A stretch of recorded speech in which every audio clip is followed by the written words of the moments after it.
بسم اللہ الرحمن الرحیم۔ السلام علیکم دوستو، یوٹیوب چینل دلچسپ ویڈیوز میں ایک مرتبہ پھر آپ کو خوش آمدید کہتے ہیں۔ آج کی ہماری یہ ویڈیو ملک عراق کی ایک مشہور و معروف علمی روحانی شخصیت ولی کامل پیر کامل سید احمد کبیر رفاعی رحمۃ اللہ تعالی علیہ کے حالات زندگی پر مبنی ہے، جو کہ حضرت شیخ عبد القادر جیلانی المعروف حضور غوث اعظم دستگیر کے ہم اثر بھی ہیں۔ آپ سے گزارش ہے کہ ویڈیو کو ثواب کی نیت سے مکمل سنیے گا۔ بزرگ ہستی کا تذکرہ سننے سے پہلے آپ تمام دوستوں سے گزارش کرتے ہیں کہ ایک مرتبہ سورہ فاتحہ، تین مرتبہ سورہ اخلاص اور اول و آخر درود پاک پڑھ کر حضرت سید احمد کبیر رفاعی رحمۃ اللہ تعالی علیہ کی بارگاہ میں پیش کر دیں، اور تمام مومن مومنات اور مسلمین مسلمات کی ارواح کو بھی ایصال ثواب کر دیں۔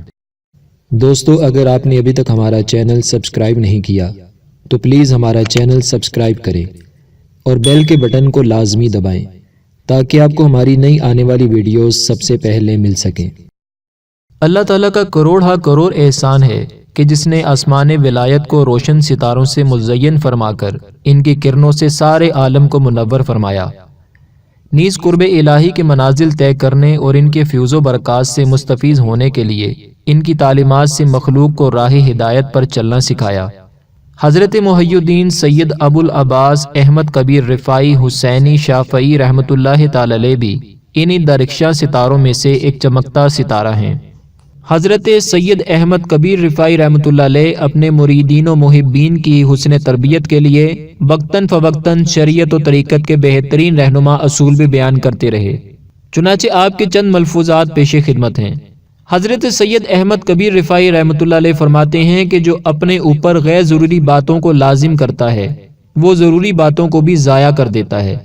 مخلوق کو اپنے ترازو میں مت تولو، بلکہ اپنے آپ کو مومنین کے ترازو میں تولو تاکہ تم ان کی فضیلت اور اپنی محتاجی جان سکو۔ جو شخص یہ خیال کرے کہ اس کے اعمال اسے رب قدیر تک پہنچا دیں گے تو اس نے اپنا راستہ کھو دیا۔ اپنے اعمال کے بجائے رحمت الہی پر نظر رکھے۔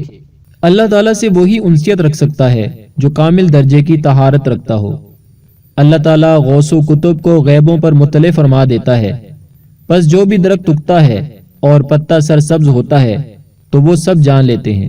جو اللہ تعالیٰ پر توکل کرتا ہے، اللہ تعالیٰ اس کے دل میں حکمت داخل فرماتا ہے اور ہر مشکل گھڑی میں اسے کافی ہو جاتا ہے۔ کتنے ہی خوش ہونے والے ایسے ہیں کہ ان کی خوشی ان کے لیے مصیبت بن جاتی ہے، اور کتنے ہی غمگین ایسے ہیں کہ ان کا غم ان کے لیے باعث نجات بن جاتا ہے۔ افسوس ایسے شخص پر جو دنیا مل جانے پر اس میں مشغول ہو جاتا ہے اور چھن جانے پر حسرت کرتا ہے۔ اللہ تعالیٰ سے محبت کی علامت یہ ہے کہ اولیاء اللہ کے علاوہ تمام مخلوق سے وحشت ہو، کیونکہ اولیاء سے محبت اللہ تعالیٰ سے محبت ہے۔ ہمارا طریقہ تین چیزوں پر مشتمل ہے: نہ تو کسی سے مانگو، نہ کسی سائل کو منع کرو، اور نہ ہی کچھ جمع کرو۔ مرید کے لیے سب سے زیادہ نقصان دہ بات یہ ہے کہ وہ اپنے نفس کے لیے رخصت اور تعویلات قبول کرنے میں چشم پوشی سے کام لے۔ حضرت سید احمد کبیر رفاعی اللہ تعالیٰ کی بارگاہ میں اس قدر مقبول تھے کہ اللہ تعالیٰ نے اپنی مخلوق کے دل ان کی طرف پھیر دیے تھے۔ جہاں جہاں مسلمان آباد تھے وہاں آپ کے متبعین و مریدین پائے جاتے تھے۔ عقیدت مندوں کی کثرت کا اندازہ اس بات سے لگایا جا سکتا ہے کہ آپ کی حیات میں صرف آپ کے خلفاء اور خلفاء کے خلفاء کی تعداد ہی 1,80,000 تک جا پہنچی تھی۔ آپ رحمت اللہ تعالی علیہ نے متعدد کتابیں تحریر فرمائیں، لیکن اکثر کتب تاتاریوں کے حملے میں ضائع ہو گئیں۔ البتہ صرف 4 کتابیں ہی چھپ سکیں۔ اگر آپ رحمت اللہ علیہ کی اولاد کا ذکر کیا جائے تو اللہ تعالیٰ نے آپ کو ایک بیٹے اور 2 بیٹیوں سے نوازا تھا۔ بیٹے کا انتقال تو 17 سال کی عمر میں ہی ہو گیا تھا، لہٰذا صاحبزادیوں سے آپ رحمت اللہ علیہ کا سلسلہ نسل چلا، جن کی اولاد میں بڑے بڑے عالم، فاضل اور با کمال بزرگ ہوئے۔ آپ رحمت اللہ تعالی علیہ کی زندگی کے آخری ایام تھے۔ آپ کے خادم خاص حضرت یعقوب فرماتے ہیں، وصال سے پہلے سید احمد کبیر رفاعی رحمت اللہ علیہ مرض اسحال یعنی پیٹ کی بیماری میں مبتلا ہوئے۔ 1 ماہ تک اسی تکلیف میں رہے اور 20 دن تک نہ کچھ کھایا نہ پیا۔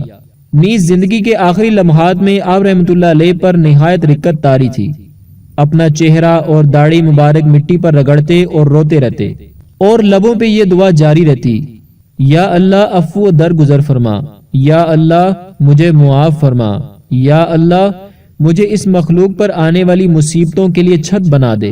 بالآخر 66 سال تک اس دار فانی میں رہ کر مخلوق خدا کی رشد و ہدایت کا کام سر انجام دینے کے بعد بروز جمعرات 22 جمادی الاولیٰ 578 ہجری بمطابق 13 سپتمبر 1182 عیسوی میں باوقت ظہر آپ رحمۃ اللہ تعالی علیہ نے اس عالم فنا سے عالم بقا کا سفر اختیار کیا۔ آپ رحمۃ اللہ تعالی علیہ کی زبان مبارک سے ادا ہونے والے آخری کلمات کلمہ شہادت تھے۔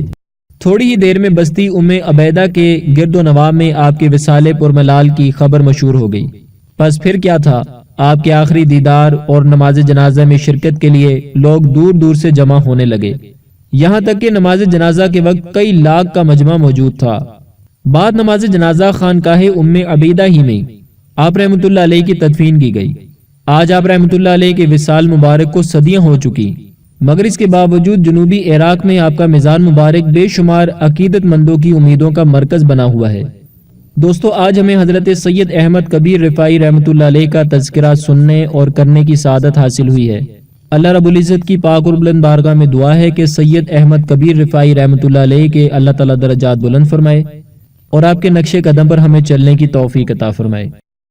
دوستو، اگر آپ کو ہماری یہ ویڈیو پسند آئی ہے تو اس ویڈیو کو لائک ضرور کریں، اپنے دوستوں کے ساتھ شیئر کریں، ویڈیو کے نیچے لال رنگ کے بٹن کو دبا کر ہمارے چینل کو سبسکرائب کریں اور ساتھ ہی ساتھ بیل کے بٹن کو بھی دبائیں تاکہ آپ ہماری نئی آنے والی ویڈیو سے باخبر رہیں۔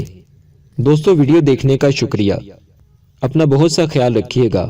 فی امان اللہ۔